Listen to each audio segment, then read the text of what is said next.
Исламский образовательный канал ТВ Насихат представляет «Берите нас замуж». Письмо девушки про свою жизнь и многоженство. Берите нас замуж. Проявите к нам жалость. Защищайте нас от холода одиночества.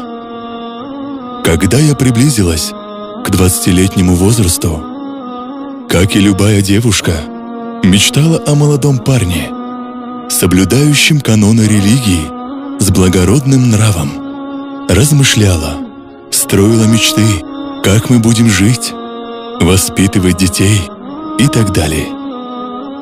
И я всегда спорила с братом, а иногда с дядей, о многоженстве. Они пытались переубедить меня, но я упрямилась и не желала их слушать.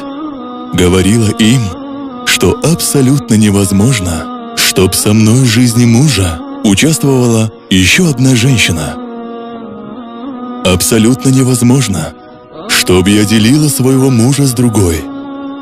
Иногда по моей вине происходили проблемы между другими супружескими парами, потому что мужья хотели жениться еще раз, а я натравливала жен против своих мужей, чтобы их охватил приступ гнева против такого решения. Но прошли годы в мечтах и ожидание принца на белом коне. Я все ждала, а он задерживался, но я продолжала ждать. На пороге уже было 30 лет. О, Господи! Что же мне делать? Выйти и поискать жениха? Скажут, какая бесстыжая. Так что же мне делать? Мне остается только ждать. Однажды я услышала, как одна из женщин, сидевших неподалеку от меня, сказала: «Такая-то стала старой девой». И я про себя сказала: «Бедняжка, такая-то стала старой девой».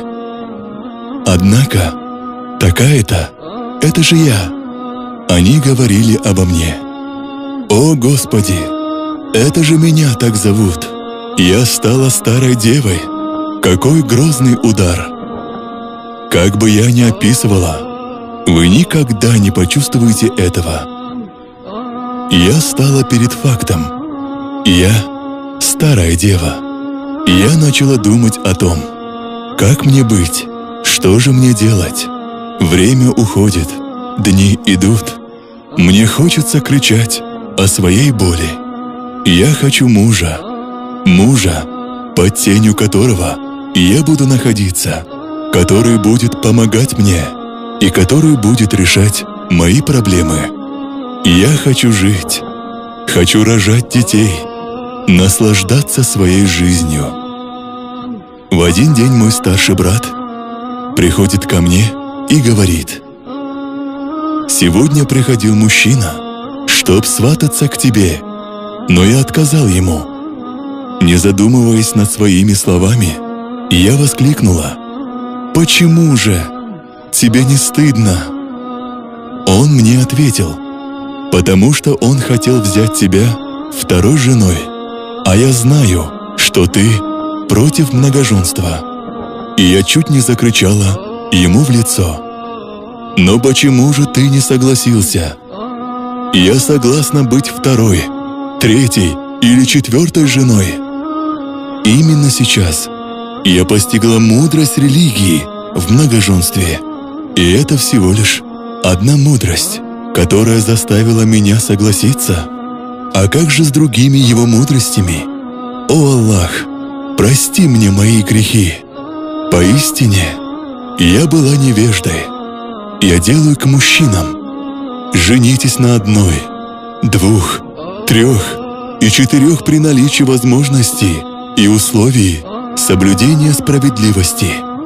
Избавьте нас от мрака одиночества. Мы ведь тоже люди, как и вы, чувствуем и испытываем боль.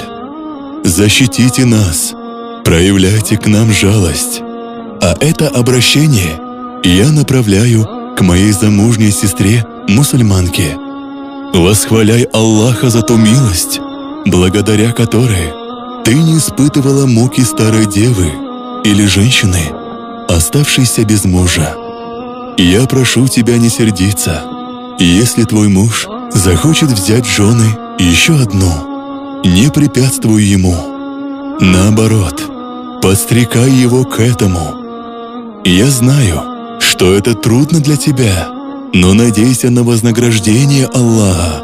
Посмотри на состояние своих сестер по вере, среди которых есть старые девы, разведенные, вдовы. Считай их своими родными сестрами, и ты получишь великую награду за свое терпение.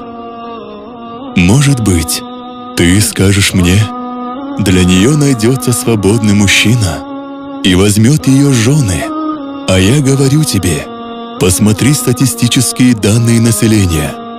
Поистине, число женщин намного выше, чем мужчин. И если каждый мужчина возьмет в жены только одну жену, то большинство женщин останутся незамужними, старыми девами. Не думайте только о себе, думайте о нас тоже.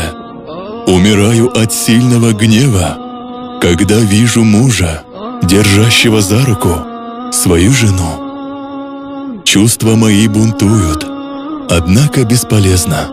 Не является секретом ни для кого польза от многоженства. Поистине, оно является одной из сильнейших опор сохранения целомудрия и одним из величайших путей привлечения добра, благодати и увеличения удела. И это знают обладатели веры и знания. И если ты не обладаешь мужеством для многоженства, то отправь это тому, кого считаешь обладателем такого мужества.